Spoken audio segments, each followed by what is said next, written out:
ಬೆಂಗಳೂರು ಫಸ್ಟ್ಗೆ ಮತ್ತೆ ಸ್ವಾಗತ. ಸ್ಯಾಂಡಲ್ವುಡ್ ಸಿನಿ ಪ್ರಿಯರಿಗೆ ನಾಳೆ ಡಬಲ್ ಧಮಾಕ. ಮಹಾನದಿ ಹಾಗೂ ರಾಧನಗಂಡ ಸಿನಿಮಾ ತೆರೆ ಕಾಣ್ತಿವೆ. ರಾಧನಗಂಡ ಮೂಲಕ ಕಾಮಿಡಿ ಸ್ಟಾರ್ ಕೋಮಲ್ ಮತ್ತೊಮ್ಮೆ ಅದೃಷ್ಟ ಪರೀಕ್ಷೆಗೆ ಇಳಿದಿದ್ದಾರೆ. ಮಣಿಕಾಂತ್ ಕದ್ರಿ ಸಂಗೀತವೂ ಇರೋ ಚಿತ್ರಕ್ಕೆ ಮುರುಗನ್ ನಿರ್ದೇಶನ ನೀಡಿದ್ದಾರೆ. ಜೊತೆಗೆ ಸಂಜನಾ ಅಭಿನಯದ ಮಹಾನದಿ ಚಿತ್ರವೂ ರಿಲೀಸ್ ಆಗ್ತಾ ಇದೆ. ಕೃಷ್ಣ ಉಪ್ಪೂರು ನಿರ್ದೇಶನದ ಈ ಸಿನಿಮಾದಲ್ಲಿ ದಿಲೀಪ್ ರಾಜ್ ನಾಯಕ.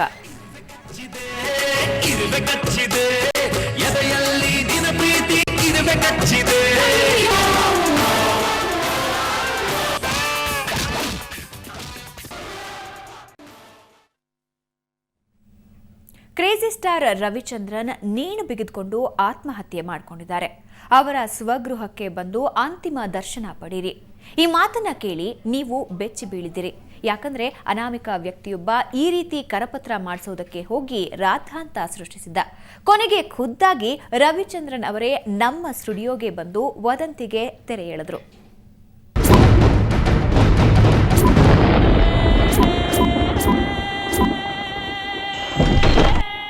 ಸಮಯ ಬೆಳಗ್ಗೆ 11 ಗಂಟೆ. ಸ್ಥಳ ನಂದಗೋಕುಲ ಪ್ರಿಂಟಿಂಗ್ ಪ್ರೆಸ್, ಚಾಮರಾಜಪೇಟೆ. ಇವತ್ತು ಬೆಳಗ್ಗೆ 11 ಗಂಟೆ ಸುಮಾರಿಗೆ ಚಾಮರಾಜಪೇಟೆಯ ನಂದಗೋಕುಲ ಪ್ರಿಂಟಿಂಗ್ ಪ್ರೆಸ್ಗೆ ವ್ಯಕ್ತಿಯೊಬ್ಬ ಬರ್ತಾನೆ.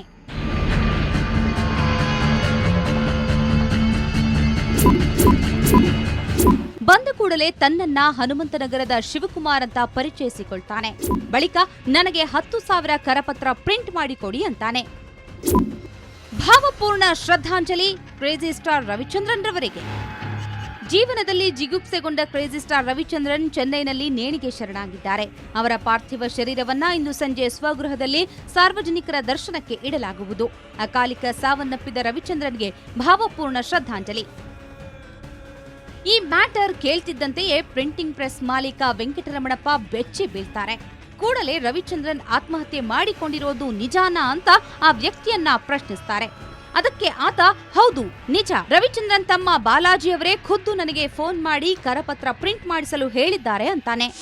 ರವಿಚಂದ್ರನ್ ಅವರು ಮೆಡ್ರಾಸಲ್ಲಿ ಹೃದಯಾಘಾತದಿಂದ ಸತ್ತೋಗಿದ್ದಾರೆ ಅಂತ ಹೇಳಿದ್ರು. ನಾ ಇದ್ಕೊಂಡು ಹೆಂಗಪ್ಪ ಈ ನ್ಯೂಸ್ ಇಲ್ವಲ್ಲ ಅಂತ ಪೊಲೀಸ್ಗೆಲ್ಲ ಫೋನ್ ಮಾಡಿದ್ವಿ ನಾವು, ಬೇರೆ ಪೊಲೀಸ್ ಲೋಕಲ್ ಪೊಲೀಸ್ ಅವ್ರಿಗೆ. ನಮ್ಗೆ ವಿಷಯ ಬಂದಿಲ್ಲ ಅಂದರು. ಆಮೇಲೆ ಅವ್ರ ಮನೆ ರಾಜನಗರದಲ್ಲಿದೆ, ಬೇಕಾದ್ರೆ ಬನ್ನಿ ಕರ್ಕೊಂಡು ಹೋಗ್ತೀವಿ ಅಂತ. ಆಮೇಲೆ ನಮ್ಮ ಹುಡುಗರನ್ನ ಅಷ್ಟೊತ್ತಿಗೆ ರೆಡಿ ಮಾಡಿದೆ. ಬೇಡ, ಅವ್ರ ಮಗಳು ಒಬ್ಬಳೇ ಇದ್ದಾರೆ, ಅಲ್ಲಿ ಬಂದು ನೀವು ಹೆಂಗೆ ಇದು ಮಾಡೋಕ್ಕಾಗ್ತೀರಾ ಬೇಡ ಅಂತ. ಸರಿ, 100ಗೆ ಫೋನ್ ಮಾಡಿದ್ವಿ, 100 ಲೈನ್ ಸಿಗಲಿಲ್ಲ. ನಿಮ್ಗೆ ಇಷ್ಟೆಲ್ಲ ಡೌಟ್ ಇದ್ದರೆ ಬೇಡ ಬಿಡಿ ಸರ್ ಅಂತ ಹೊರಟೋದು. ಇನ್ನು ಈ ಆತ್ಮಹತ್ಯೆ ವದಂತಿ ರವಿಚಂದ್ರನ್ ಕಿವಿಗೆ ಬೀಳ್ತಿದ್ದಂತೆ ಅವರು ನೇರವಾಗಿ ಸುವರ್ಣ ನ್ಯೂಸ್ ಕಚೇರಿಗೆ ಬಂದ್ರು.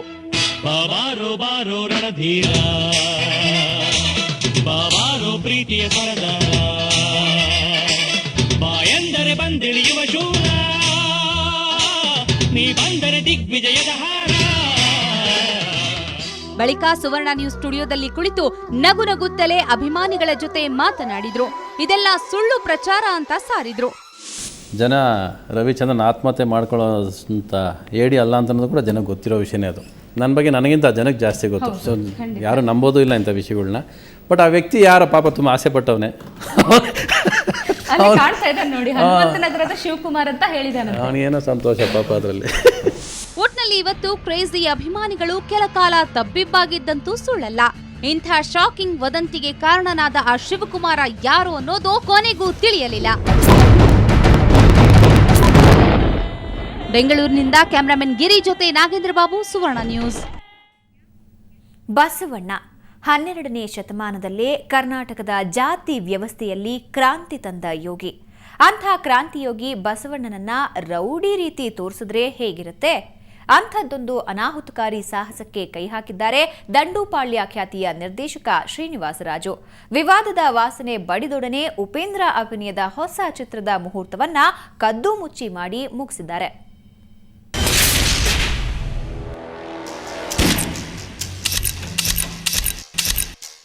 ಬಸವಣ್ಣ, ಇದು ಕನ್ನಡದ ಹೊಸ ಚಿತ್ರದ ಪೋಸ್ಟರ್. ಹಣೆಯಲ್ಲಿ ವಿಭೂತಿ, ಕೈಯಲ್ಲಿ ರುದ್ರಾಕ್ಷಿ, ತಪೋಭಂಗಿಯಲ್ಲಿ ಕುಳಿತಿರುವ ಶಿವನ ಚಿತ್ರ, ಪಕ್ಕದಲ್ಲೇ ಗನ್. ಈ ಚಿತ್ರದ ಪೋಸ್ಟರ್ ನೋಡ್ತಿದ್ರೆ ಇವರು ಏನ್ ಹೇಳಲು ಹೊರಟಿದ್ದಾರೆ ಅನ್ನೋ ಅನುಮಾನ ಮೂಡೋದು ಸಹಜ.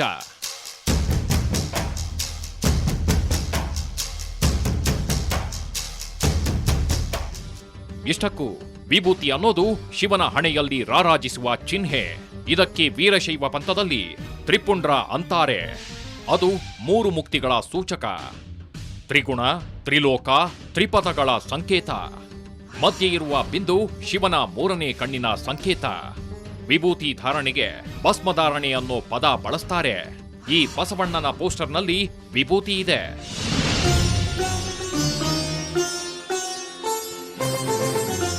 ಇನ್ನು ರುದ್ರಾಕ್ಷಿಗೂ ಅಷ್ಟೇ ಶಿವನ ಭಕ್ತರಲ್ಲಿ ವಿಶೇಷ ಅರ್ಥವಿದೆ, ಪ್ರಾಧಾನ್ಯತೆ ಇದೆ. ರುದ್ರ ಎಂದರೆ ಈಶ್ವರ, ರುದ್ರಾಕ್ಷಿ ಎಂದರೆ ಈಶ್ವರನ ಕಣ್ಣು. ಅದು ಈಶ್ವರನ 5 ಮುಖಗಳ ಪ್ರತಿಬಿಂಬ. ಲಿಂಗಾಯತರಷ್ಟೇ ಅಲ್ಲ, ಹಿಂದೂ ಧರ್ಮದ ಎಲ್ಲಾ ಪಂಥಗಳಲ್ಲೂ ರುದ್ರಾಕ್ಷಿಗೆ ಪವಿತ್ರ ಸ್ಥಾನವಿದೆ. ಬಸವಣ್ಣ ಚಿತ್ರದ ಪೋಸ್ಟರ್ನಲ್ಲಿ ತಪೋಭಂಗಿಯಲ್ಲಿ ಕುಳಿತಿರುವ ಈಶ್ವರನ ಕೈಯಲ್ಲಿ ರುದ್ರಾಕ್ಷಿ ಮಾಲೆಯೂ ಇದೆ.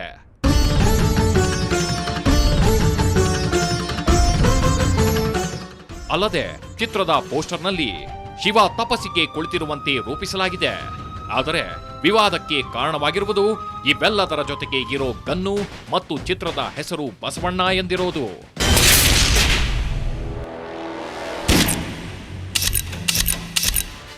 ಬಸವಣ್ಣ ಶಾಂತಿದೂತ, ಶಾಂತಿ ಬಿಟ್ಟವರಲ್ಲ. ಜಾತಿ ವ್ಯವಸ್ಥೆ ಸುಟ್ಟು ಹಾಕುವ ಹೋರಾಟ ಮಾಡಿದ್ದರು. ಅಲ್ಲಿ ಹಿಂಸೆ ಇರಲಿಲ್ಲ. ಅಂತ ದಾರ್ಶನಿಕನೊಬ್ಬನ ಹೆಸರಲ್ಲಿ ಚಿತ್ರ ಮಾಡುವುದಾದರೆ ಮಾಡಲಿ. ಈಗಾಗಲೇ ಜಗಜ್ಯೋತಿ ಬಸವೇಶ್ವರ, ಕ್ರಾಂತಿಯೋಗಿ ಬಸವಣ್ಣ ಎಂಬ 2 ಚಿತ್ರಗಳು ಬಂದಿವೆ, ಯಶಸ್ವಿಯೂ ಆಗಿವೆ. ಆದರೆ ಇಲ್ಲಿ ನಿರ್ದೇಶಕ ಶ್ರೀನಿವಾಸ್ ರಾಜು ಏನ್ ಹೇಳಲು ಹೊರಟಿದ್ದಾರೆ ಅನ್ನೋದೇ ಗೊತ್ತಾಗ್ತಿಲ್ಲ. ಇದು ವಿವಾದವಾಗುವ ಸೂಚನೆ ಕಾಣುತ್ತಲೇ ಚಿತ್ರತಂಡ ಚಿತ್ರದ ಮುಹೂರ್ತವನ್ನ ಕದ್ದು ಮುಚ್ಚಿ ಮಾಡಿ ಮುಗಿಸಿದೆ. ಚಿತ್ರದ ಹೀರೋ ಉಪೇಂದ್ರ, ಹೀರೋಯಿನ್ ರಾಗಿಣಿ ದ್ವಿವೇದಿ. ಬಹುಶಃ ಉಪೇಂದ್ರರಂತ ಸ್ಟಾರ್ ಇರುವ ಚಿತ್ರವೊಂದು ಸದ್ದು ಗದ್ದಲವಿಲ್ಲದೆ ಸೆಟ್ಟೇರಿದ ಉದಾಹರಣೆ ಇದೇ ಮೊದಲು.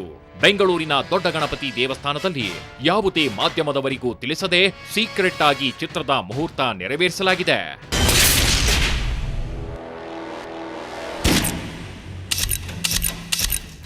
ಬ್ಯೂರೋ ರಿಪೋರ್ಟ್, ಸುವರ್ಣ ನ್ಯೂಸ್. ಬೆಂಗಳೂರಿನ ಜನಕ್ಕೆ ಇಟಾಲಿಯನ್ ತಿಂಡಿ ತಿನಿಸು ಕೂಡ ಅಚ್ಚುಮೆಚ್ಚು. ಕಮಾನ್ ದೆನ್, ಬೆಂಗಳೂರಲ್ಲಿ ಇಟಲಿ ಊಟ ತಿಂಡಿಗಳ ಬಗ್ಗೆ ಒಂದು ರೌಂಡ್ ಹಾಕೊಂಡು ಇವತ್ತಿನ ಬೆಂಗಳೂರು ಫಸ್ಟ್ ಮುಗಿಸೋಣ. ನೇರ, ದಿಟ್ಟ, ನಿರಂತರ ಸುದ್ದಿಗಾಗಿ ನೋಡ್ತಾ ಇರಿ ಸುವರ್ಣ ನ್ಯೂಸ್.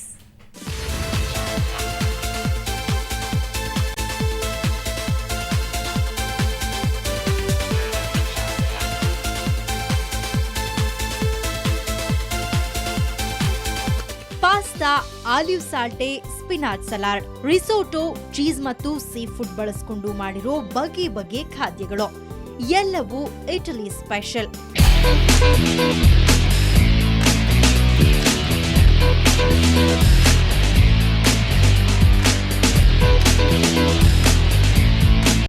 ಇದು ನಮ್ಮ ಬೆಂಗಳೂರಿನ ಫೇಮಸ್ ಇಟಾಲಿಯನ್ ರೆಸ್ಟೋರೆಂಟ್ ಸ್ಪೆಗಿಟಿ ಕಿಚನ್ ನಲ್ಲಿ ಸಿಗ್ತಾ ಇರೋ ಸ್ಪೆಷಲ್ ಊಟ ತಿಂಡಿಗಳ ಬಗೆ ಬಗೆ ನೋಟ.